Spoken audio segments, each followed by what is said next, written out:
Gembala yang baik, Kau menuntut hidupku dan bawaku ke air tenang, menyegarkan jiwaku.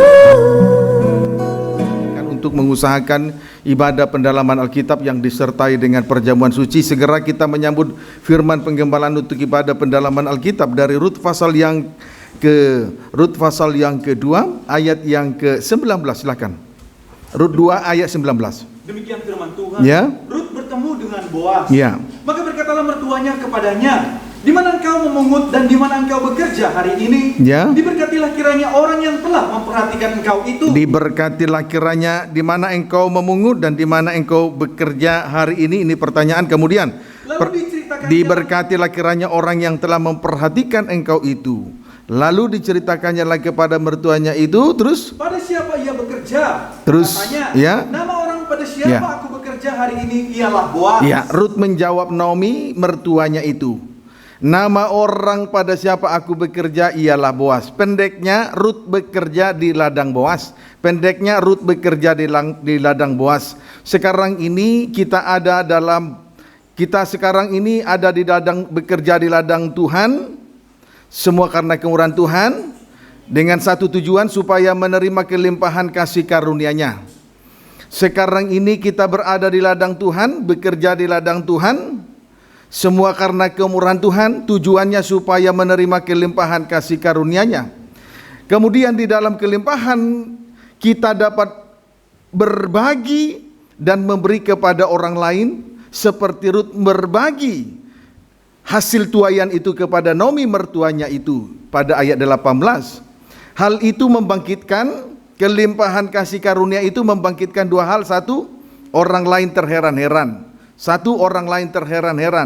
Contohnya Naomi bertanya kepada Rut mertuanya itu, di mana engkau memungut dan di mana engkau bekerja hari ini? Pertanyaan itu menunjukkan bagi kita bahwa Naomi terheran-heran melihat hasil tuaian yang dibawa oleh Rut tersebut. Dua, orang lain mengucap syukur dan berterima kasih kepada Allah. Contoh, Naomi memberi tanggapan positif dan berkata kepada Rut menantunya itu, diberkatilah kiranya orang yang telah memperhatikan engkau itu. Oleh sebab itu, jangan kita membawa diri kepada ladang si pemalas dan ladang dunia, karena kedua ladang tersebut hanya menghasilkan onak dan duri, sifatnya menusuk dan menyakiti gereja Tuhan. Sekarang kita periksa ladang Tuhan. Kiranya kita senantiasa berada di ladang Tuhan. Jangan membawa diri kita berada di ladang si pemalas dan ladang dunia ini, karena kedua ladang tersebut hanya menghasilkan onak dan duri. Dan sekarang kita periksa ladang Tuhan di dalam Injil Matius pasal yang ke-6 ayat 28. Injil Matius pasal yang ke-6 ayat 28 sampai 29. Silakan. Demikian firman Tuhan. Ya, 28 sampai 29. Hal kekhawatiran. Ya. Dan mengapa kamu khawatir akan pakaian? Ya. Perhatikanlah bunga bakung di ladang, ya, yang tumbuh tanpa bekerja dan tanpa meminta. Tumbuh tanpa bekerja, tumbuh tanpa memintal. Terus? Namun aku berkata kepadamu, ya, Salomo dalam segala kemegahannya pun tidak berpakaian seindah salah satu dari bunga itu. Puji Tuhan. Berada di ladang Tuhan bagaikan bunga bakung di ladang. Berada di ladang Tuhan bagaikan bunga bakung di ladang yang tumbuh tanpa bekerja dan tanpa memintal. Puji Tuhan. Saudara, 2 minggu berturut-turut kita telah diberkati tentang kata tumbuh. Sekarang kita akan periksa kalimat yang tumbuh tanpa bekerja dan tanpa memintal. Yang tumbuh tanpa bekerja dan tanpa memintal. Artinya mengalami pertumbuhan oleh karena kasih dan kemurahan Tuhan. Amin, saudaraku. Amin. Kalau tumbuh tanpa bekerja, tumbuh tanpa memintal, artinya mengalami pertumbuhan oleh karena kasih dan kemurahan Tuhan. Amin. Puji Tuhan. Singkatnya, di sini yang bekerja dan memintal ialah Tuhan. Haleluya. Yesaya 28 ayat 21 sampai 22. Belajar rendah hati. Yesaya 28 ayat 21 sampai 22. Demikian firman Tuhan. Ya, sebentar. Yesaya 28 ayat 21 sampai 22, silakan. Sebab Tuhan akan bangkit Ya. seperti di gunung Perasim. Terus, Ia akan mengamuk seperti di lembah dekat Gibeon. terus Untuk melakukan perbuatannya, untuk melakukan perbuatannya, terus ganjil perbuatannya ya, itu. perbuatannya itu ganjil. Tidak heran, tidak sama dengan perbuatan manusia. Terus Dan untuk mengerjakan Ya. pekerjaannya, untuk mengerjakan pekerjaannya seperti apa pekerjaannya? Terus ajaib pekerjaannya itu. ajaib pekerjaannya itu ayat 22. Oleh sebab itu, Ya. janganlah kamu mencemooh, Jangan kamu mencemooh pekerjaan Tuhan. Terus supaya tali belenggumu jangan semakin keras. supaya tali belenggumu jangan semakin keras. Terus Sebab ku dengar tentang kebinasaan Yang. yang sudah pasti, ya, lihat saudaraku, perhatikan banyak orang nanti binasa. Terus yang datang dari Tuhan Allah semesta ya, atas puji seluruh negeri Tuhan. itu. Perhatikan ayat 21, untuk mengerjakan pekerjaannya, ajaib pekerjaannya. Ayat 22, oleh sebab itu janganlah kamu mencemooh, supaya tali belenggumu jangan makin keras. Pendeknya pekerjaan Allah ajaib. Amin. Pendeknya pekerjaan Allah ajaib. Oleh sebab itu kita harus mengakui dengan segala kerendahan hati, supaya kita semua kita harus mengakui dengan segala kerendahan hati pekerjaan Tuhan yang ajaib. Tujuannya supaya kita terlepas dan tertolong dari segala ikatan, persoalan dan ikatan pergumulan. Kita dilepaskan dari segala ikatan persoalan dan segala pergumulan yang menghimpit. Injil Lukas 13 ayat 10 sampai 12. Injil Lukas 13 maksud saya. Injil Lukas 13 ayat yang ke-10 sampai dengan ayat 12. Silakan. Injil Lukas 13 ayat 10 sampai dengan ayat 12. Silakan. Demikian firman Tuhan. Ya. Menyembuhkan orang sakit pada Ya. hari Sabat. Puji Tuhan. Haleluya. Terus Pada suatu kali, Ya. Yesus sedang mengajar dalam salah satu rumah ibadat pada hari Sabat. ya, Di situ ada seorang perempuan yang telah 18 tahun dirasuk roh, Ya. hingga ia sakit sampai bungkuk punggungnya, Terus? dan tidak dapat berdiri lagi dengan tegak. terus Ketika Yesus melihat perempuan itu, ia memanggil dia dan berkata kepadanya, "Hai ibu, penyakitmu telah sembuh." boleh loncat ayat 14 sampai dengan ayat 16. Terus Tetapi kepala rumah ibadat gusar Ya. karena Yesus menyembuhkan orang pada hari Sabat. memang di tengah ibadah pelayan itu terlalu banyak pelayan-pelayan yang iri, gusar dan lain sebagainya. Terus Lalu ia berkata kepada orang banyak, berkata kepada orang banyak. Terus "Ada 6 hari untuk Ya. bekerja. terus Karena itu datanglah pada salah satu hari itu untuk disembuhkan, dan jangan pada hari Sabat." 6 hari bekerja. Ayat 15. Tetapi Tuhan menjawab dia, Ya. katanya, Ya. "Hai orang-orang munafik, Ya. bukankah setiap orang di antaramu melepaskan lembunya Melepaskan lembunya, ikatan-ikatan. Terus atau keledainya Ya. pada hari Sabat dari kandangnya, Terus dan membawanya ke tempat minuman? ayat 16. Bukankah perempuan ini yang sudah 18 tahun diikat oleh iblis Ya. harus dilepaskan dari ikatannya itu, Ya. karena ia adalah Ya. keturunan Abraham?" Puji Tuhan, di sini kita melihat bahwa Yesus bekerja dan melepaskan segala ikatan-ikatan belenggu, ikatan-ikatan persoalan. Persoalan yang kita lihat di sini adalah di situ ada perempuan yang telah 18 tahun dirasuk roh sehingga ia sakit sampai bungkuk. Amin, saudaraku. Puji Tuhan. Amsal 12 ayat 25. Amsal 12 ayat 25. Silakan. Demikian firman Tuhan. Iya. Kekhawatiran dalam hati Iya. membungkukkan Terima orang. kasih. Kekhawatiran di dalam hati seseorang, itulah yang membungkukkan seseorang. Kekhawatiran di dalam hati, itulah yang membungkukkan seseorang. Amin, saudaraku. Amin. Jadi seseorang menjadi bungkuk karena dia khawatir, penuh dengan kekhawatiran dalam hidupnya. Puji Tuhan, tidak sedikit orang Kristen khawatir soal masa depan, soal makan, minum, pakaian, bahkan pemuda-pemudi tidak sedikit khawatir soal pasangan hidupnya. Dan kekhawatiran itu yang membungkukkan hati seseorang, itu harus dicamkan dengan baik. Matius 13. Matius 13 ayat 7 dan 22. Matius 13 ayat 7 dan 22. Demikian firman Tuhan. Ya. Perumpamaan tentang seorang penabur. Terus, Sebagian lagi jatuh di tengah semak duri. Ya. Lalu makin besarlah semak itu dan menghimpitnya sampai mati. benih sebagian jatuh di tengah semak duri, ditaburkan di semak duri.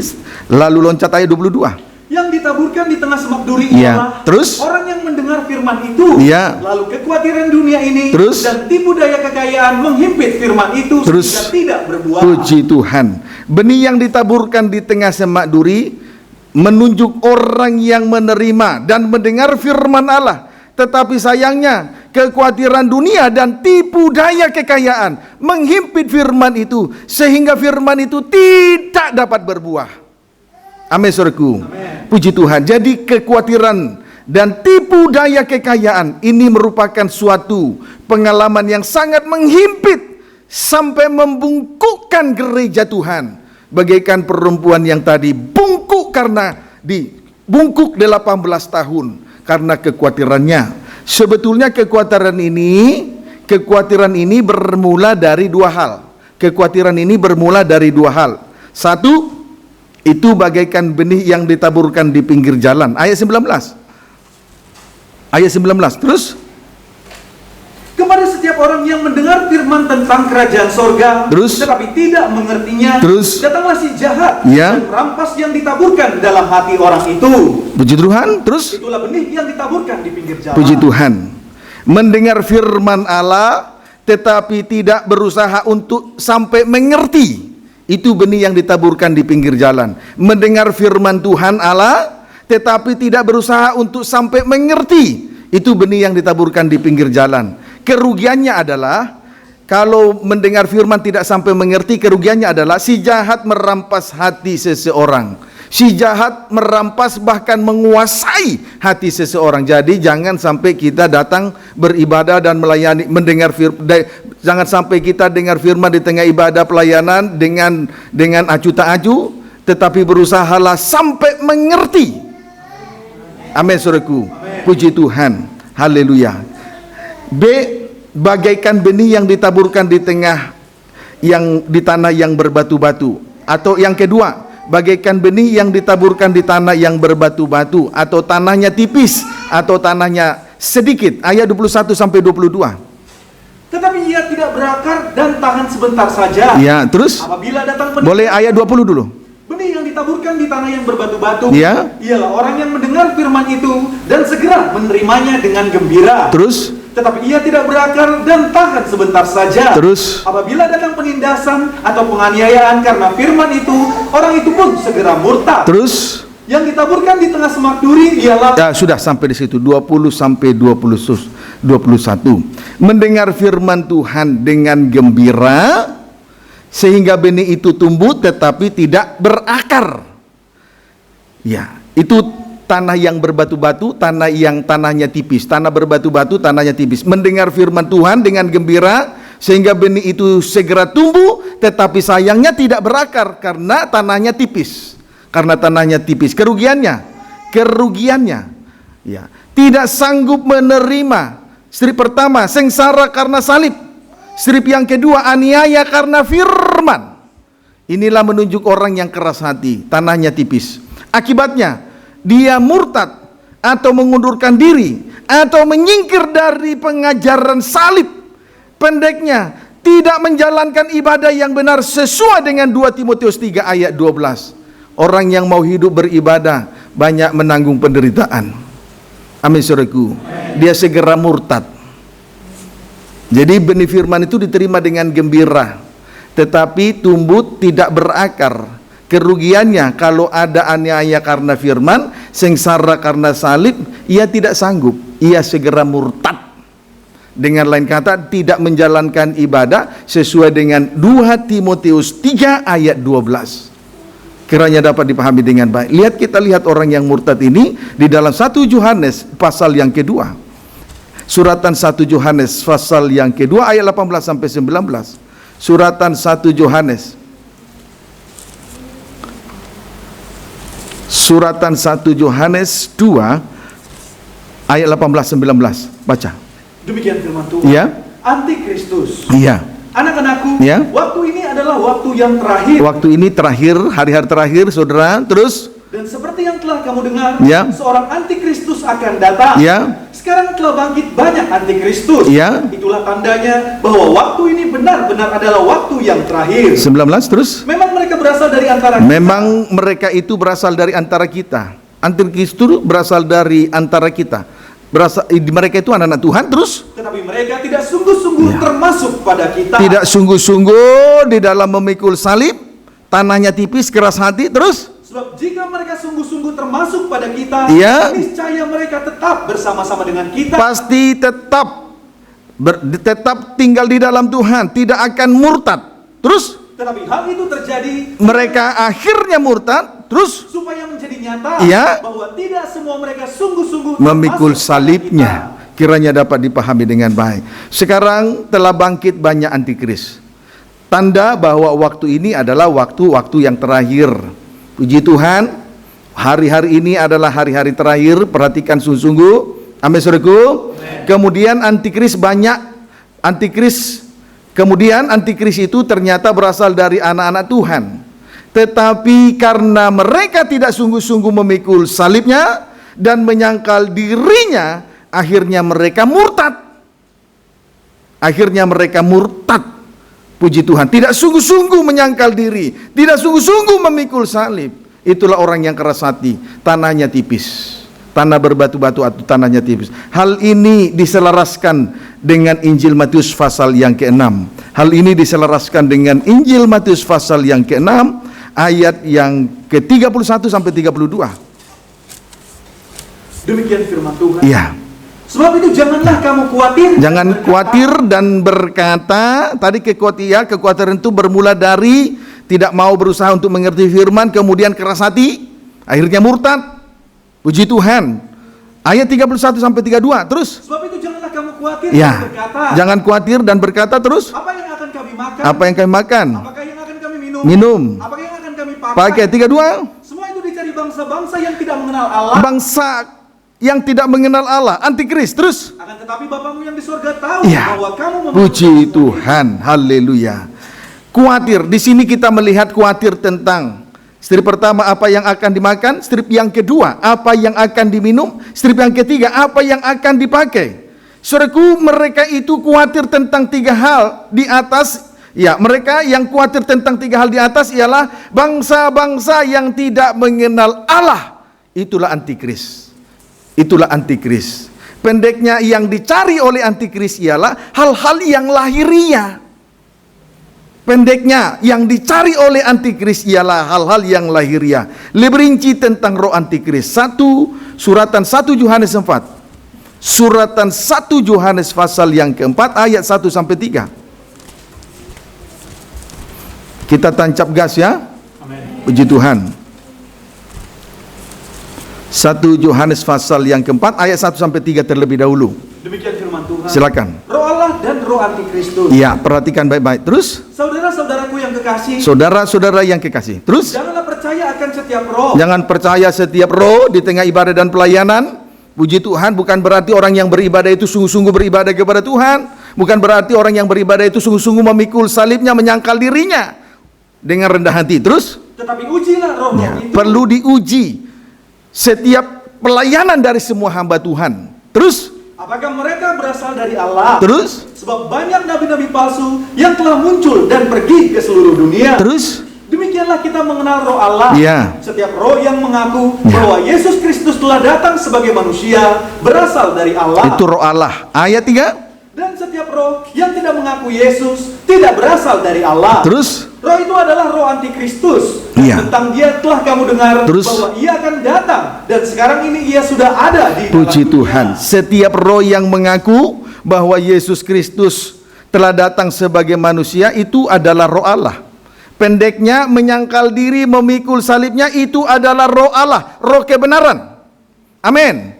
Menyangkal diri, memikul salib itu adalah roh kebenaran. Sebaliknya, setiap roh yang tidak mengaku Yesus tidak berasal dari Allah, itu merupakan roh antikris. Pendeknya, tidak menyangkal diri, tidak memikul salibnya, atau sama dengan menolak pengajaran salib. itu merupakan roh antikris. Itu merupakan roh antikris. Ayat 4 sampai dengan ayat yang ke-6. Kamu berasal dari Allah, Ya. anak-anakku. Terus? Dan kamu telah mengalahkan nabi-nabi palsu itu. Terus? Sebab roh yang ada di dalam kamu lebih besar daripada roh yang ada di dalam dunia. Terus? Mereka berasal dari dunia. Ya. Sebab itu mereka berbicara tentang hal-hal duniawi. Terus? Dan dunia mendengarkan mereka. Terus? Kami berasal dari Allah. Barang siapa mengenal Allah, ia mendengarkan kami. Ia mendengarkan pengajaran salib. Terus? Barang siapa tidak berasal dari Allah, Ya. ia tidak mendengarkan Tidak kami. menerima pengajaran salib, menyingkir dari pengajaran salib. Terus? Itulah tandanya roh kebenaran dan roh yang Puji menyesatkan. Tuhan. Jadi roh Allah menerima ajaran sehat, yaitu pengajaran salib, itulah roh kebenaran. Sedangkan roh antikristus sibuk berbicara soal dunia ini, yaitu segala perkara-perkara lahiriah yang ada di bawah di dunia ini. Singkatnya, mereka itu menyingkar dari pengajaran salib. Itu adalah, singkatnya, menyingkar dari pengajaran salib. Itu adalah roh antikris, roh yang menyesatkan. Jadi kalau sibuk bicara soal dunia, perkara-perkara lahiriah yang ada di bawah ini, menyingkir dari pengajaran salib, itu roh antikris, itu roh yang menyesatkan sekali. Sebab itu setiap roh itu perlu diuji. Kalau di tengah ibadah pelayanan itu sibuk dengan soal perkara lahiriah, sibuk soal mengadakan mukjizat kesembuhan, tetapi pelayanan itu menyingkir dari pengajaran salib, itu roh antikris. Tetapi kalau di tengah ibadah dan pelayanan itu sibuk dengan pengajaran salib, itu roh Allah, roh kebenaran dari Allah, dari surga. Kiranya senantiasa roh Allah, roh kebenaran senantiasa meliputi setiap perhimpunan ibadah yang Tuhan percayakan dalam penggembalaan GPT Betania Serang dan Cilegon. Amin. Puji Tuhan. Belajar rendah hati. Amin. Jangan keras hati. Puji Tuhan. Berulang-ulang saya sampaikan itu. Puji Tuhan. Sedangkan roh antikris tadi sibuk berbicara soal dunia, yakni segala perkara lahiriah yang ada di dunia ini. Singkatnya, menyingkir dari pengajaran salib itu adalah roh antikris, roh penyesatan. Wahyu 13 ayat 15 sampai 16.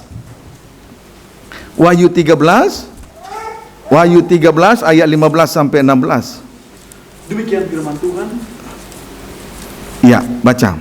Binatang yang keluar dari dalam bumi, Ya, Wahyu 13 15 sampai 16, baca. dan kepadanya diberikan kuasa untuk memberikan nyawa kepada patung binatang itu. Ya. Sehingga patung binatang itu berbicara juga. Terus? Dan bertindak begitu rupa. Ya, terus? Sehingga semua orang yang tidak menyembah patung binatang itu Iya, dibunuh. terus? Dan ia menyebabkan sehingga kepada semua orang, kecil atau besar, kaya atau miskin, merdeka atau hamba, Tanpa terkecuali nanti, terus? diberi tanda pada tangan kanannya atau pada dahinya. 17 Dan tidak seorang pun yang dapat membeli dan menjual selain daripada mereka yang memakai tanda itu, kecuali mereka yang sudah menerima cap meterai dari antikris di tangan kanan dan di dahi mereka 666, terus? yaitu nama binatang itu atau bilangan namanya. Puji Tuhan, haleluya.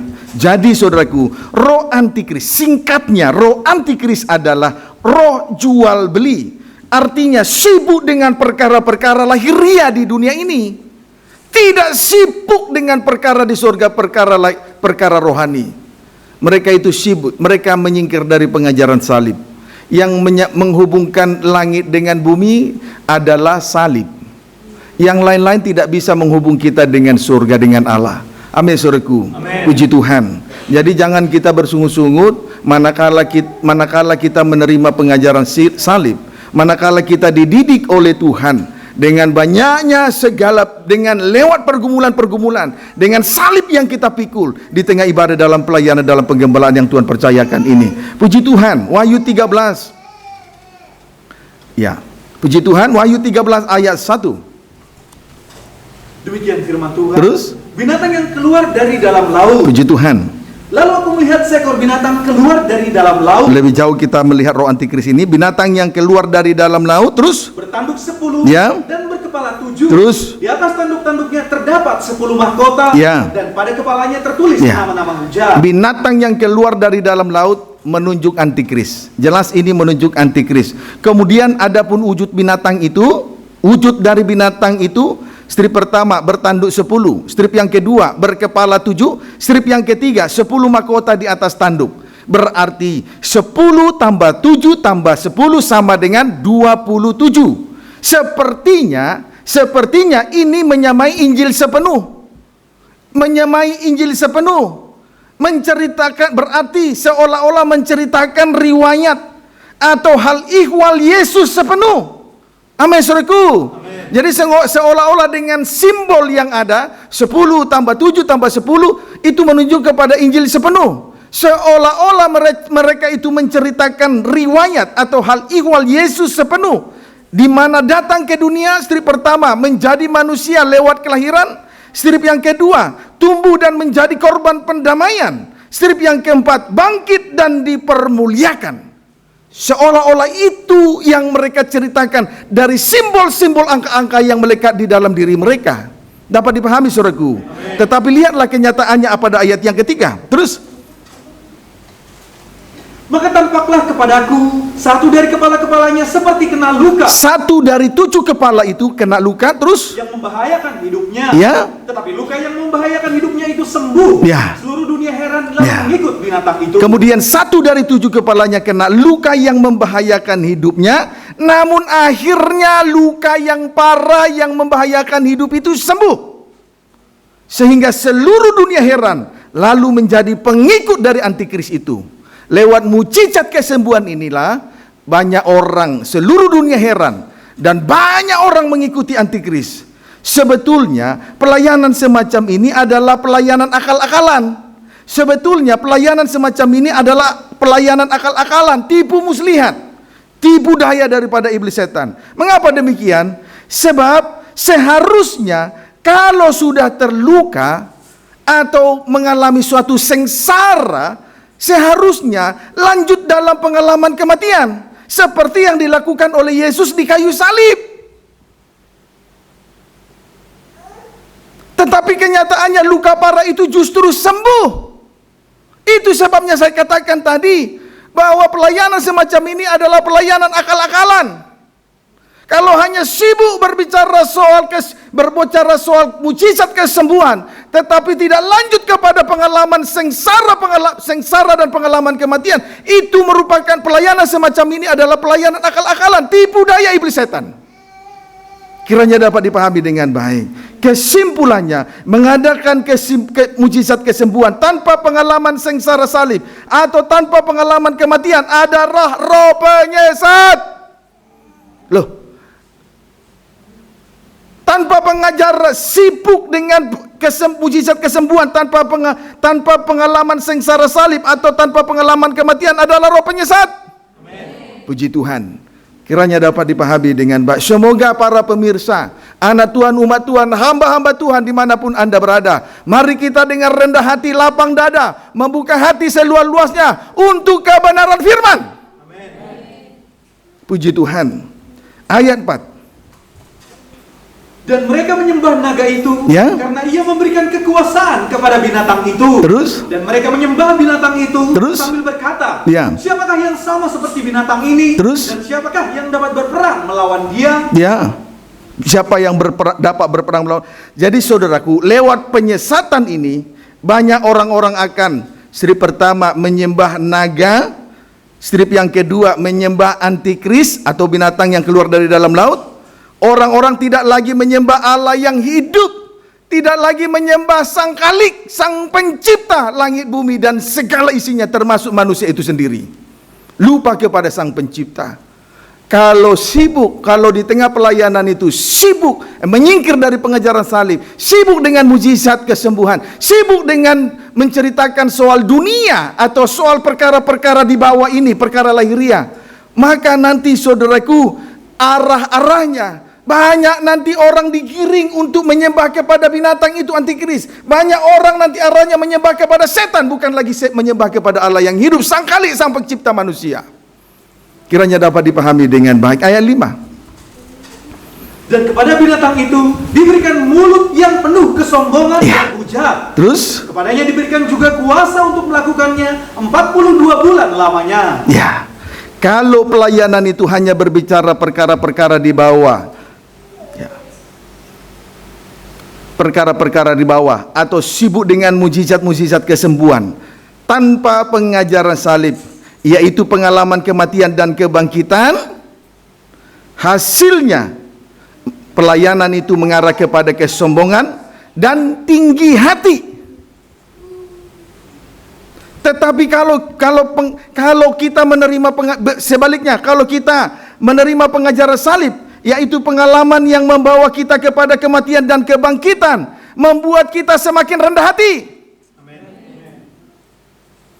Tidak ada orang yang memikul salib tidak rendah hati. Tetapi kalau hanya sibuk soal perkara lahiriah di dunia ini, perkara di bawah, arahnya nanti seseorang menjadi sombong. Menjadi sombong. Tetapi kalau kita sibuk memikul sengsara, sibuk untuk menerima pengajaran salib, sibuk memikul salib, menyangkal diri dan memikul salibnya, sampai nanti masuk dalam pengalaman kematian, kehidupan semacam ini pasti menjadi suatu kehidupan yang rendah hati. Karena salib yang membuat kita menjadi rendah hati. Semakin hari semakin rendah hati, semakin hari semakin lemah lembut. Karena salib berkuasa membuat kita sampai lemah lembut dan rendah hati. Puji Tuhan. Perkara lahiriah, perkara yang ada di dunia ini, perkara di bawah, tidak berkuasa untuk menjadikan kita menjadi suatu kehidupan yang rendah hati. Justru yang ada ini memisahkan kita jauh dari Tuhan, menjadi sombong. Kiranya dapat dipahami dengan baik. Ayat yang ke-8. Dan semua orang yang diam di atas bumi akan menyembahnya, yaitu setiap orang yang namanya tidak tertulis sejak dunia dijadikan di dalam kitab kehidupan dari anak domba yang telah disembelih. Ternyata pengikut-pengikut antikris yang menyembah antikris dan menyembah setan, akhirnya nama mereka tidak terdaftar, tidak tertulis di dalam kitab kehidupan anak domba. Kiranya dapat dipahami dengan baik. Amin, saudaraku. Puji Tuhan. Sebab itu tidak perlu kita khawatir soal apa yang akan dimakan, soal apa yang akan dipakai, diminum, soal apa yang akan dipakai. Semua itu dicari oleh bangsa-bangsa yang tidak mengenal Allah. Antikris sibuk berbicara soal perkara-perkara lahiriah, perkara-perkara di dunia ini, perkara-perkara di bawah. Jadi roh antikris itu roh yang menyesatkan sekali. Kiranya dapat dipahami dengan baik.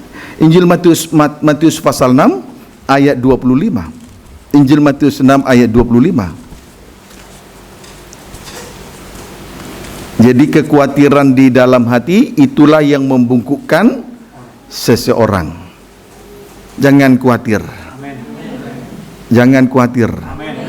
Puji Tuhan. Matius pasal yang ke-6 ayat 25. Silakan. Demikian firman Tuhan. Ya. Karena itu aku berkata kepadamu. Karena itu aku berkata kepadamu, terus. Janganlah khawatir akan hidupmu. Akan apa yang hendak kamu makan atau minum. Dan janganlah khawatir pula akan tubuhmu. Akan apa yang hendak kamu pakai. Bukankah hidup itu lebih penting daripada makanan? Dan tubuh itu lebih penting daripada pakaian? Puji Tuhan. Pengikut antikris lupa dengan dua hal. Satu, hidup. Sebetulnya hidup itu lebih penting dari makanan dan dari minuman. Dua, tubuh. Sebab tubuh itu lebih penting dari pakaian. Jadi pengikut antikris ini lupa dengan dua hal. Satu, hidup. Dua, tubuh. Hidup itu lebih penting dari makanan minuman, tubuh lebih penting dari pakaian. Bukti bahwa hidup lebih berharga dari makanan dan minuman serta perkara-perkara lahiriah lainnya. Mari Matius pasal yang ke-16. Matius pasal 16 ayat 24 sampai 26. Ya, baca. Demikian firman Tuhan. Pemberitahuan pertama tentang penderitaan Yesus dan syarat-syarat mengikut Dia. Terus? Lalu Yesus berkata kepada murid-muridnya, setiap orang yang mau mengikut aku, dia harus menyangkal dirinya, memikul salibnya. Pengikut Tuhan, menyangkal diri, memikul salib itu pengikut Tuhan dan mengikuti Tuhan. Terus? Karena barang siapa mau menyelamatkan nyawanya, ia akan kehilangan nyawanya. Ia kehilangan nyawa, dia kehilangan hidup. Terus? Tetapi barang siapa kehilangan nyawanya karena aku, dia kehilangan nyawa karena menyangkal diri, memikul salib, mengikut Tuhan. Terus? Ia akan memperoleh. Ia hidup. Ayat 26. Apa gunanya seorang memperoleh seluruh dunia tetapi kehilangan nyawanya? Mati. tidak hidup. Terus, dan apakah yang dapat diberikannya sebagai ganti nyawanya? Puji Tuhan. Jadi saudaraku, di sini dikatakan, apa gunanya seseorang memperoleh seluruh dunia atau perkara-perkara lahiriah di dunia ini kalau ia kehilangan nyawanya, dia kehilangan hidupnya. Tetapi yang pasti, menyangkal diri, memikul salib, mengikut Tuhan, itu adalah roh kebenaran, tidak menyesatkan, kita hidup. Pengajaran salib membawa kita kepada hidup yang kekal. Kiranya dapat dipahami dengan baik. Injil Yohanes 1 ayat 4. Lihat hidup. Puji Tuhan. Harta itu mati. Salib yang membuat kita hidup. Yohanes 1 ayat 4 baca. Jadi hidup itu lebih penting. Puji Tuhan. Yohanes 1 ayat 4 baca. Demikian firman Tuhan. Ya. Firman yang telah menjadi manusia. Ya, boleh ayat 3 mulai cepat. Segala sesuatu dijadikan oleh Dia, ya. Dan tanpa Dia tidak ada sesuatu pun yang telah jadi dari segala yang telah dijadikan. Jadi firman itu mempunyai daya cipta, menjadikan segala sesuatu, langit, bumi dan unsur-unsurnya. Kemudian ayat 4, dalam Dia ada hidup. Dalam Dia ada hidup. Dan hidup itu iya. adalah terang manusia. Dalam Dia ada hidup. Dan hidup adalah terang manusia. Amen. Berarti hidup itu jauh lebih berarti. Hidup manusia lebih berharga dari makanan. Hidup manusia lebih berharga dari minuman. Dari segala perkara lahiriah. Itu sebabnya di dalam satu nas berkata, hidupmu lebih berharga. Hidup itu lebih berharga bagi Tuhan. Amin saudaraku. Dibanding segala perkara lahiriah. Itu nyawa, itu mati. Kiranya dapat dipahami dengan baik. Puji Tuhan. Roma. Kemudian sekarang bukti bahwa tubuh lebih penting dari pakaian dengan segala perkara lahiriah lainnya. Roma 12 ayat 1. Demikian firman Tuhan. Ya. Persembahan yang benar. Persembahan yang benar. Terus. Karena itu saudara-saudara. Terus. Demi kemurahan Allah. Ya. Aku menasihatkan kamu. Ya. Terus. Supaya kamu mempersembahkan tubuhmu. Sebagai persembahan yang hidup, yang kudus, dan yang berkenan kepada Allah. Itu adalah ibadahmu yang sejati. Saudara, tubuh ini dapat dipersembahkan kepada Tuhan sebagai persembahan yang hidup. Strip yang kedua, persembahan yang kudus. Strip yang ketiga, persembahan yang berkenan kepada Allah. Dan itu merupakan ibadah yang sejati. Jadi tubuh ini dapat dipersembahkan kepada Tuhan sebagai strip pertama persembahan yang hidup, strip yang kedua persembahan yang kudus, strip yang ketiga persembahan yang berkenan kepada Allah. Itu merupakan ibadah yang sejati. Jadi kalau kita, saudaraku, kalau kita ini berada di dalam kegiatan roh, kita hidup. Dan itu merupakan persembahan yang berbau harum kepada Tuhan. Kalau kita menyucikan diri, menguduskan diri, semakin hari semakin menguduskan diri di hadapan Tuhan, itu juga merupakan persembahan yang berkenan kepada Tuhan. Amin saudaraku. Kemudian semakin hari semakin kita layak dan berkenan kepada Allah. Itu juga persembahan yang berbau harum, ibadah yang sejati. Ada dalam kegiatan roh sama dengan hidup, itu merupakan persembahan yang hidup. Kemudian semakin hari menguduskan diri, itu juga persembahan yang itu persembahan kepada Tuhan. Lalu semakin hari semakin hidup kita ini layak dan berkenan. Itu dengan tiga hal ini kita sedang menjalankan ibadah yang sejati. Amen. Itulah buktinya bahwa betul-betul tubuh raga kita ini loh saudara. Tubuh raga ini jauh lebih berharga dari pakaian. Jadi biar kita sibuk memikirkan tubuh ini untuk dipersembahkan kepada Tuhan sebagai persembahan yang hidup. Berarti senantiasa berada dalam kegiatan ruh. Kemudian dipersembahkan sebagai persembahan yang kudus, semakin menguduskan diri di hadapan Tuhan. Dan terus semakin layak dan berkenan. Dan kalau tiga hal ini kita persembahkan, berarti kita sedang menjalankan ibadah yang sejati. Kalau seseorang sibuk dengan perkara lahiriah, saudaraku, sibuk memperhatikan saudaraku, style hidupnya, mulai dengan apa yang melekat dalam dirinya, dia tidak mengerti soal ibadah yang sejati. Dia tidak memperdulikan tubuhnya. Itu dia menunjukkan bahwa dia tidak mengerti tentang ibadah yang sejati. Kiranya dapat dipahami dengan baik. Amin, saudaraku. Amin. Ayat 2 sampai dengan ayat 3.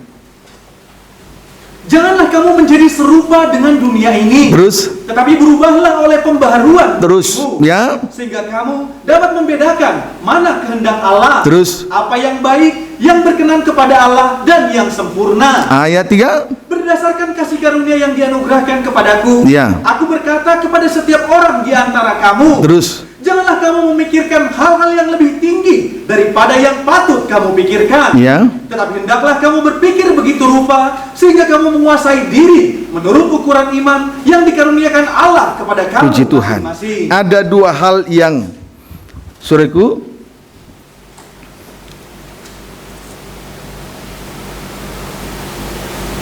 ada dua hal yang penting untuk menjalankan ibadah yang sejati, yang harus diperhatikan untuk menjalankan ibadah yang sejati. Satu, jangan menjadi serupa dengan dunia ini. Amin, saudaraku. Jangan menjadi serupa dengan dunia ini, tetapi berubahlah oleh pembaharuan budi. Puji Tuhan. Dengan pembaharuan yang terjadi, dengan pembaharuan yang kita alami dari sehari ke sehari, kita dapat membedakan manakah kehendak Allah, apa yang baik, yang berkenan kepada Allah, dan yang sempurna. Puji Tuhan. Ini yang pertama yang harus diperhatikan untuk menjalankan ibadah yang sejati. Jangan menjadi serupa dengan dunia ini. Jangan serupa dengan kelakuan dunia ini. Tetapi biarlah kita terus mengalami pembaharuan. Tujuan dari pembaharuan ini, kita dapat membedakan manakah kehendak Allah, apa yang baik, apa yang berkenan kepada Allah, dan apa yang sempurna kepada Allah. Puji Tuhan. Saudaraku, banyak orang Kristen menjalankan ibadah, menjalankan pelayanannya, tapi kelakuannya sama dengan orang dunia. Ini harus diperhatikan. Yang kedua, janganlah kita memikirkan hal-hal yang lebih tinggi daripada yang patut dipikirkan. Kalau berpikir jangan terlalu muluk-muluk. Berpikirlah sederhana. Amin, saudaraku. Berpikir begitu rupa. Puji Tuhan. Haleluya. Jangan memikirkan hal-hal yang lebih tinggi dari yang patut dipikirkan, tetapi hendaklah kita berpikir begitu rupa sehingga kita menguasai diri menurut ukuran iman. Mari kita berpikir menurut ukuran iman saja. Kiranya dapat dipahami dengan baik. Haleluya. Supaya apa? Kita bisa tetap menghargai kasih karunia yang dianugerahkan kepada kita. Berpikir menurut ukuran iman, takaran iman. Supaya apa? Supaya kita bisa menghargai kemurahan Tuhan. Kalau orang yang berpikir muluk-muluk, berpikir tinggi-tinggi, melebihi takaran iman, orang semacam ini tidak bisa bersyukur, tidak bisa menghargai kasih dan kemurahan Tuhan. Percayalah. Jadi dua hal ini penting untuk saudaraku, ini syarat mutlak supaya kita betul-betul menjalankan ibadah yang sejati. Singkatnya, tubuh ini jauh lebih berharga dari soal apa yang kita pakai. Jadi pakaian ini bukan soal pakaian yang melekat di tubuh saja, soal apa saja yang kita butuhkan, soal apa saja yang kita gunakan, soal apa saja yang kita pakai, soal apa saja yang berkaitan dengan tubuh kita ini. Kiranya dapat dipahami dengan baik. Haleluya. Jadi saudaraku, orang yang kelakuannya serupa dengan dunia, kemudian orang yang memikirkan tidak sesuai dengan takaran iman, menunjuk kepada orang yang khawatir, tidak menghargai kasih dan kemurahan Tuhan. Kita kembali membaca Injil Lukas pasal 13 ayat yang ke-11. Injil Lukas 13 ayat yang ke-11. Silakan. Ya, silakan. Demikian firman Tuhan. Ya. Di situ ada seorang perempuan yang telah 18 tahun dirasuk roh, sehingga ia sakit sampai bungkuk punggungnya dan tidak dapat berdiri lagi dengan tegak. Puji Tuhan. Saudaraku, di situ ada 18 tahun. Di situ ada seorang perempuan yang telah 18 tahun dirasuk oleh roh sehingga ia sakit dan membungkuk. Ya, sehingga ia sakit sampai bungkuk. Puji Tuhan, sehingga ia sakit sampai bungkuk. 18 tahun dirasuk roh, seorang perempuan 18 tahun dirasuk roh sehingga ia sakit sampai bungkuk. Puji Tuhan. Haleluya. Jadi yang membuat dia bungkuk adalah, jadi di sini saudaraku, roh kekhawatiran itu, iblis yang merasuk dia. Saudaraku, 18 tahun dirasuk roh, dirasuk iblis sehingga ia sakit sampai bungkuk, dirasuk roh, dirasuk iblis. Puji Tuhan. Mari kita lihat roh apa ini sampai 18 tahun ini. Puji Tuhan. 2 Timotius 3.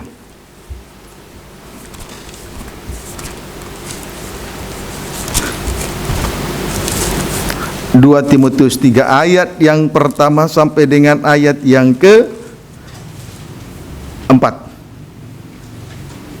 2 Timotius 3 ayat 1 sampai dengan ayat 4. Baca. Demikian firman Tuhan. Ya. Keadaan manusia pada akhir zaman. Ya. Puji Tuhan. Terus. Ketahuilah Ya. bahwa pada hari-hari terakhir akan datang masa yang sukar. Ya. Pada akhir zaman makin hari makin sukar, keadaan makin sukar, bukan makin enak. Maka sebaiknya kita menyerah kepada Tuhan. Jangan mengambil jalan sendiri, jangan mengeraskan hati. Makin hari makin sukar loh. Bukan, keadaan ini bukan makin enak. Keadaan yang ada sekarang ini bukan makin tenang dibanding 10 tahun, apalagi 20 tahun yang lalu. Makin hari makin sukar loh, saudaraku. Sebab itu, biarlah di hari-hari terakhir ini semakin menyerah kepada Tuhan dalam segala perkara. Puji Tuhan, biar kita mau menyerahkan diri ini, tubuh jiwa roh ini kepada Tuhan. Ayat 2 sampai dengan ayat 4. Terus manusia akan mencintai dirinya sendiri. 1 dan menjadi hamba uang. 2. Mereka akan membual Terus dan menyombongkan diri. 4. Terus mereka akan menjadi pemfitnah. Ya. Mereka akan berontak terhadap orang tua. Terus mereka dan tidak tahu berterima kasih. Terus tidak mempedulikan agama. Terus tidak tahu mengasihi. Terus tidak mau berdamai. Terus suka menjelekkan orang. Terus tidak dapat mengekang diri. Terus garang. Ya. Tidak suka yang baik. Tidak suka yang baik. Terus suka mengkhianat. Tidak berpikir panjang. Tidak berpikir panjang. Berlagak tahu. Selalu berlagak tahu. Terus lebih menuruti hawa nafsu daripada menuruti hawa nafsunya daripada menuruti kehendak Allah. Puji Tuhan. Tulis saja, ada 18 macam dosa akhir zaman. Antara lain, 1. mencintai dirinya sendiri, 2. hamba uang, 3. membual, 4. sombong, 5. memfitnah, 6. berontak terhadap orang tua, 7. tidak tahu berterima kasih, 8. tidak peduli agama, 9. tidak tahu mengasihi, 10. tidak mau berdamai, 11. suka menjelekkan orang, 12. tidak dapat mengekang diri, 13. garang, 14. tidak suka yang baik, 15. suka mengkhianat, 16. tidak berpikir panjang, 17. berlagak tahu atau sok tahu, 18. lebih menuruti hawa nafsu daripada kehendak Allah. Inilah 18 macam dosa di akhir zaman ini. Jadi betul-betul semakin hari semakin keadaan dunia ini semakin sukar, dan itu akan dialami oleh setiap orang. Ditambah lagi dengan 18 macam dosa akhir zaman ini. Lihat kenapa bisa terjadi 18 macam dosa ini terjadi. Ayat 5 terus. Secara lahiriah mereka menjalankan ibadah mereka, tetapi pada hakikatnya mereka memungkiri kekuatannya itu. Puji Tuhan. Secara lahiriah mereka menjalankan ibadahnya. Secara lahiriah mereka menjalankan ibadahnya, tetapi pada hakikatnya mereka memungkiri kekuatan ibadah itu. Jadi mereka itu hanya menjalankan ibadah secara lahiriah, sibuk dengan perkara dunia, sibuk perkara lahiriah yang perkara perkara di dunia ini. Mereka menyingkir dari pengajaran salib.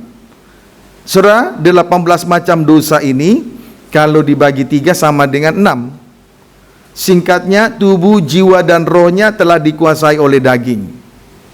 Dengan perincian, angka 6 yang pertama menunjuk tubuh dikuasai daging.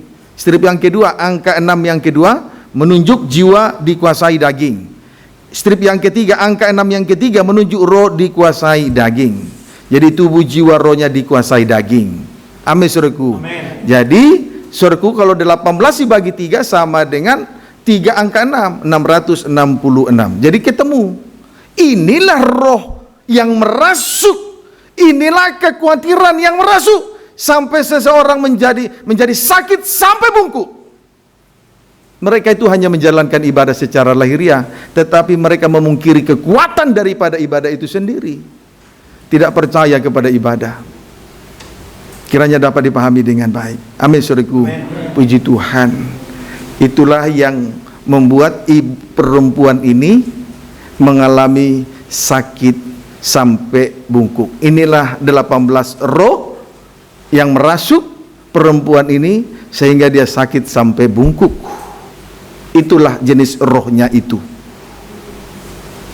Roh berlagak tahu, roh tidak mau berdamai, roh tidak mau menghargai ibadah, macam-macam. Ada 18. Itu semua roh yang membuat seseorang menjadi khawatir, menjadi bungkuk. Sebab kalau kita teliti pada ayat ke-5, memang mereka itu menjalankan ibadah lahiriah.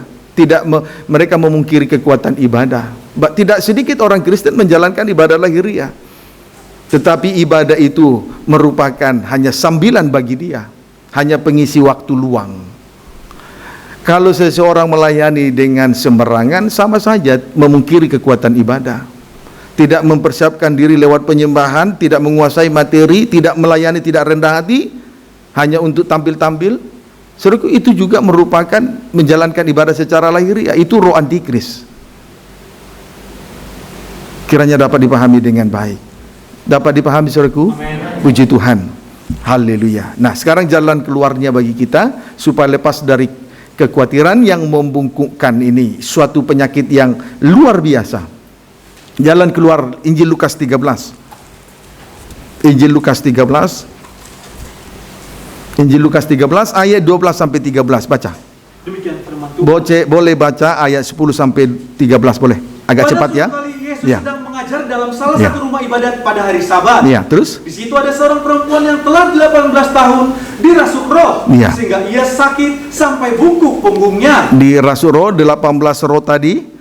Sampai ia sakit sampai bungkuk, terus dan tidak dapat berdiri lagi dengan tegak. Tidak lagi berdiri dengan tegak, terus penuh kekhawatiran.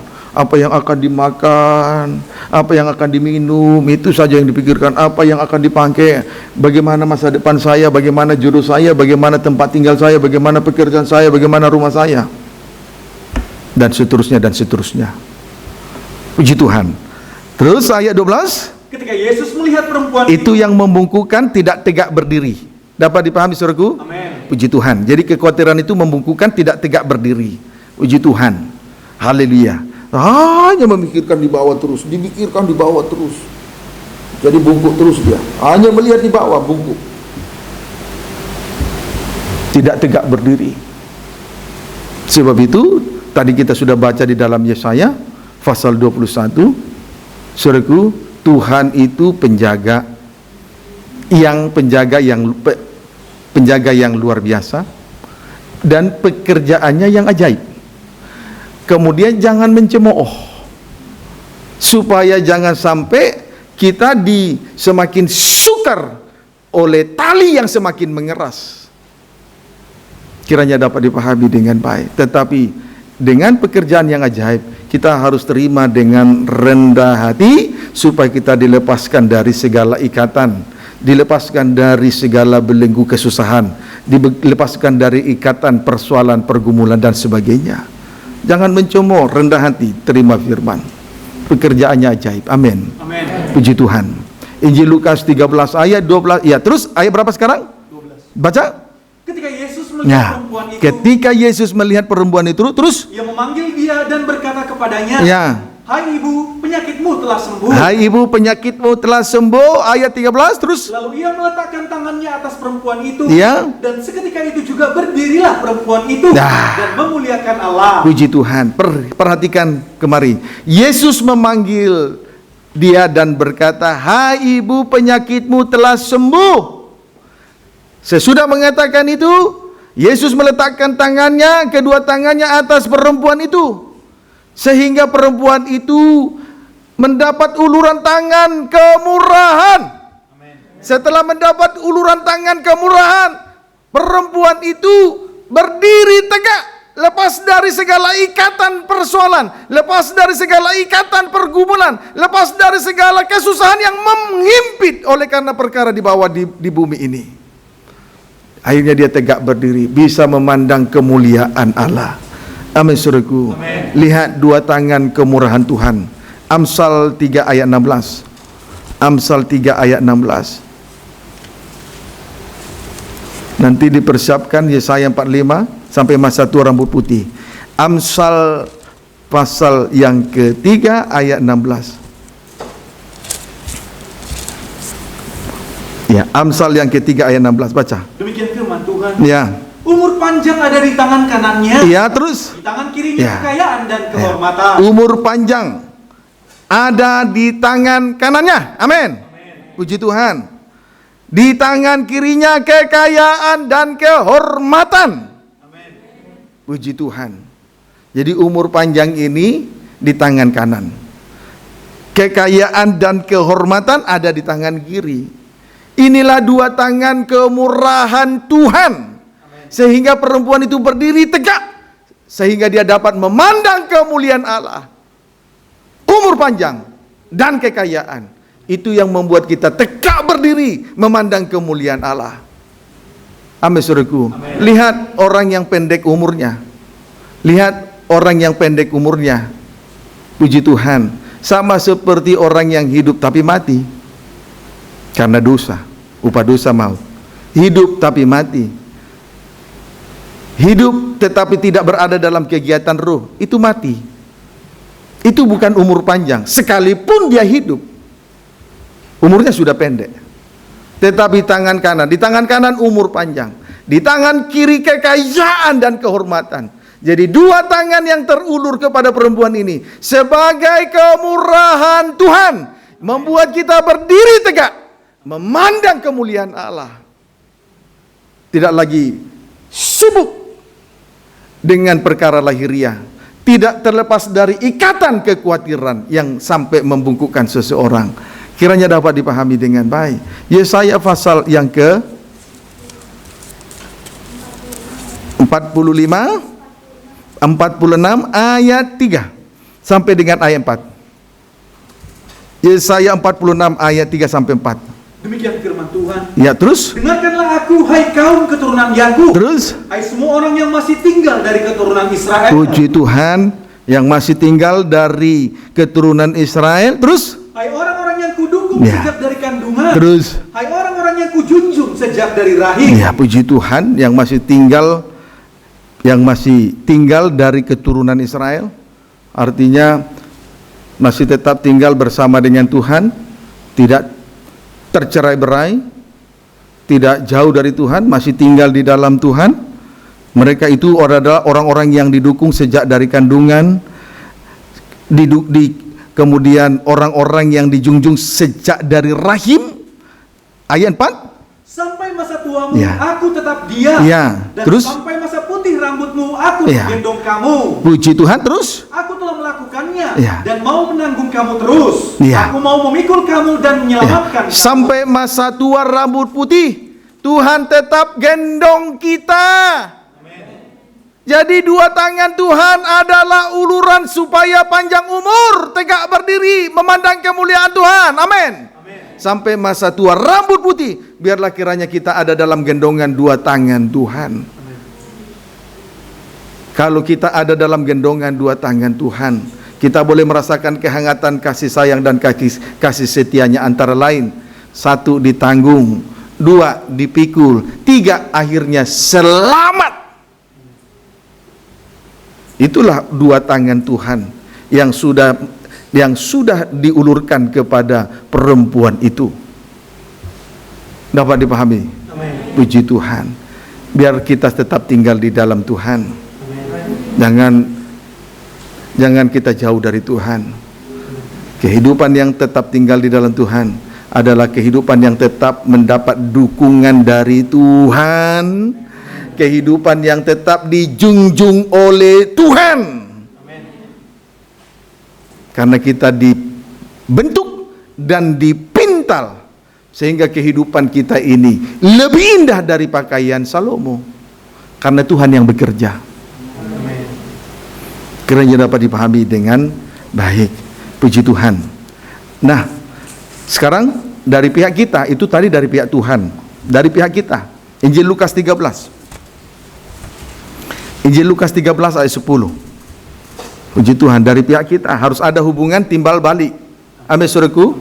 Puji Tuhan. Lukas 13 ayat 10 baca. Demikian firman Tuhan. Ya. Pada suatu kali, Ya. Yesus sedang mengajar dalam salah satu rumah ibadat pada hari Sabat. Puji Tuhan. Haleluya. Yesus mengajar di dalam rumah Tuhan pada hari Sabat. Mengajar di dalam rumah Tuhan pada hari Sabat. Puji Tuhan. Lalu pada ayat 11, di situ ada seorang perempuan yang telah 18 tahun dirasuk roh sehingga ia sakit sampai bungkuk punggungnya dan tidak dapat berdiri lagi dengan tegak. Berarti perempuan ini menerima pengajaran. Amin, saudaraku. Berarti berarti perempuan ini menerima pengajaran. Yesus mengajar di dalam rumah Tuhan. Disitulah perempuan ini menerima pengajaran. Biarlah kita semua senantiasa untuk terus menerima pengajaran firman Allah yang benar dan murni, tidak dicampur-campur, tidak ditambahkan, tidak dikurangkan. Kiranya dapat dipahami dengan baik. Mari kita lihat hal itu di dalam 2 Timotius 3 ayat 16. Ini timbal balik ya, harus ada hubungan timbal balik. Puji Tuhan. 2 Timotius 3 ayat yang ke-16. Baca. Demikian firman Tuhan. Ya. Segala tulisan yang diilhamkan Ya. Allah memang bermanfaat untuk mengajar. Boleh baca ayat 15? Ingatlah juga bahwa dari kecil engkau sudah mengenal kitab suci. Ya, dari kecil sudah mengenal kitab suci, terus yang dapat memberi hikmat kepadamu. Ya. Dan menuntun engkau kepada keselamatan oleh iman kepada Kristus Yesus. Puji Tuhan, kita sudah dilahirkan baru. Kemudian setelah lahir menjadi kanak-kanak sampai bertumbuh dewasa. Itulah keadaan daripada Timotius. Sudah mengenal kitab suci. Puji Tuhan. Lalu di dalam kitab suci tertulis firman Tuhan. Ayat 16, segala tulisan yang diilhamkan Allah memang bermanfaat untuk mengajar. Terus mengajar, untuk menyatakan kesalahan. Untuk menyatakan kesalahan terus. Untuk memperbaiki kelakuan. Untuk memperbaiki kelakuan terus. Dan untuk mendidik orang dalam kebenaran. Puji Tuhan. Haleluya. Jadi saudaraku, segala tulisan yang diilhamkan Allah, saudaraku, itulah firman yang diurapi, bermanfaat satu untuk mengajar. Firman yang diurapi bermanfaat satu untuk mengajar, amin. 2, untuk menyatakan kesalahan. 3, untuk memperbaiki kelakuan. 4, untuk mendidik orang dalam kebenaran. Jadi itulah yang diterima oleh perempuan itu, sehingga dia boleh mengalami kesembuhan. Harus ada hubungan timbal balik. Kalau kita sudah merasakan kemurahan lewat uluran 2 tangan Tuhan, harus ada hubungan timbal balik. Terima pengajaran firman Allah yang murni dan benar. Karena hal itu bermanfaat untuk mengajar kita, untuk menyatakan kesalahan-kesalahan kita. Jangan marah kalau kesalahan dinyatakan, jangan marah-marah, jangan emosi. Kemudian kalau kesalahan dinyatakan, jangan merasa kita ini jengkel dan lain sebagainya. Kemudian untuk memperbaiki kelakuan, perlu untuk diketahui, setiap orang tidak bisa memperbaiki kelakuannya kalau ia tidak menerima pengajaran firman Allah yang benar dan murni. Siapapun dia, baik orang pandai, orang yang memiliki ijazah yang tinggi, kedudukan jabatan, orang kaya, orang pejabat dan lain sebagainya, tidak bisa memperbaiki kelakuannya kalau dia tidak menerima pengajaran firman Allah yang benar dan murni. Siapapun dia. Sebab itu jangan kita sombong. Dari awal kita dilahirkan oleh Tuhan. Dari sejak rahim, lalu dilahirkan, kemudian bertumbuh. Kita sudah diperkenalkan oleh kitab suci. Disitulah firman Allah tertulis. Kalau firman Allah yang tertulis, firman yang diurapi itu disampaikan, itu sangat bermanfaat, termasuk untuk memperbaiki kelakuan. Jadi jangan ada yang sombong di sini. Jangan ada yang sombong di sini. Kiranya dapat dipahami dengan baik. Baru bermanfaat untuk mendidik orang dalam kebenaran. Kalau kita dididik, berarti ditegur, berarti menerima dengan rela menerima teguran dan hajaran. Saat itu memang sakit bagi daging, tetapi sekalipun demikian, Tuhan yang melukai, nanti Dia juga yang menyembuhkan. Kemudian perlu juga untuk kita ketahui, Tuhan menyesah orang yang diakuinya sebagai anak dan menyesah orang yang dikasihi. Itu saja. Itulah didikan firman.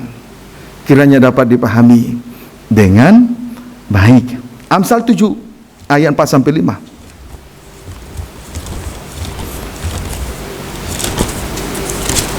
Amsal 7 ayat 4 sampai 5. Ayat 3 boleh sampai 5. Demikian firman Tuhan.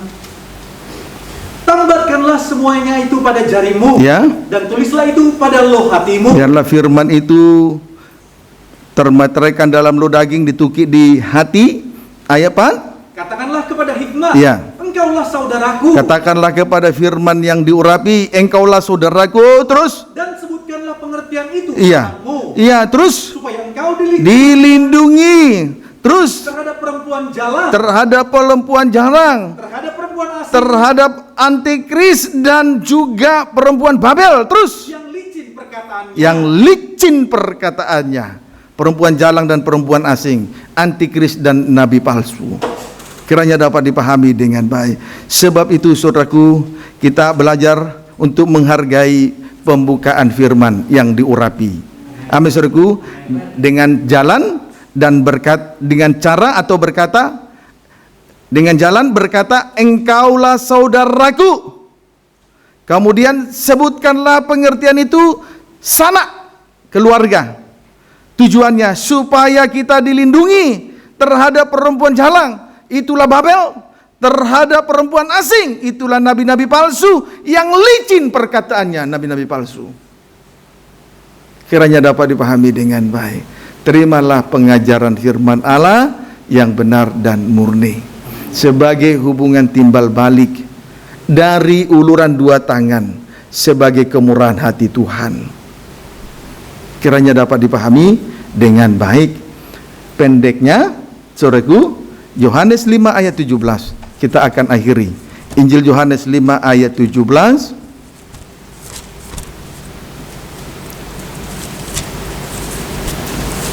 Baca. Demikian firman Tuhan. Oh ya, terus? Tetapi ia berkata kepada mereka, ya, Bapakku bekerja sampai sekarang. Ya, Bapakku bekerja sampai sekarang. Terus? Maka aku pun bekerja juga. Yesus berkata kepada orang Yahudi, Bapakku bekerja sampai sekarang, maka aku pun bekerja juga. Jadi Tuhan masih bekerja sampai hari ini. Penjaga Israel tidak terlelap.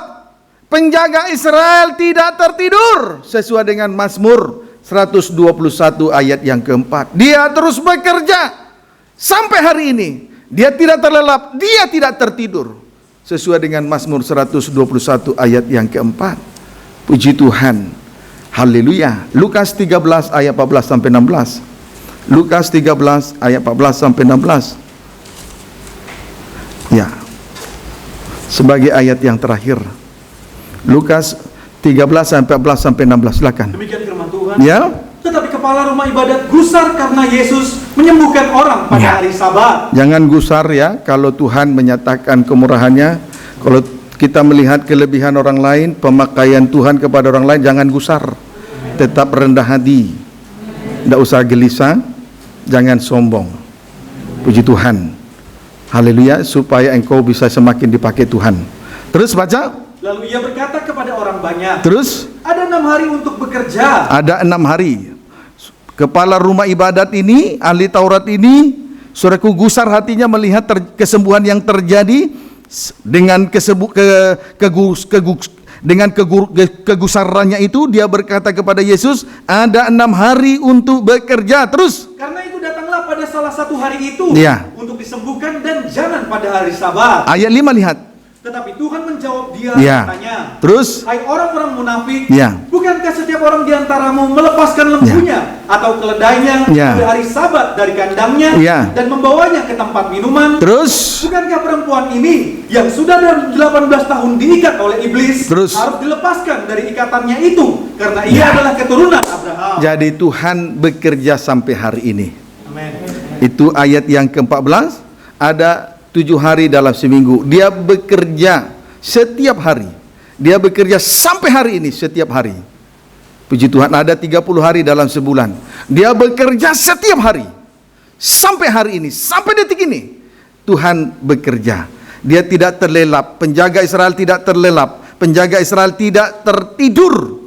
Dan dia melepaskan segala ikatan. Dia melepaskan segala belenggu kesusahan. Dia melepaskan segala ikatan persoalan. Dia melepaskan segala pergumulan yang disebabkan oleh sakit apa saja, termasuk sakit karena kekhawatiran yang membungkukkan hati seseorang.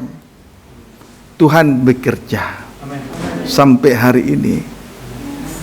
Jadi inilah pertumbuhan tanpa bekerja, tanpa memintal. Ada kasih karunia.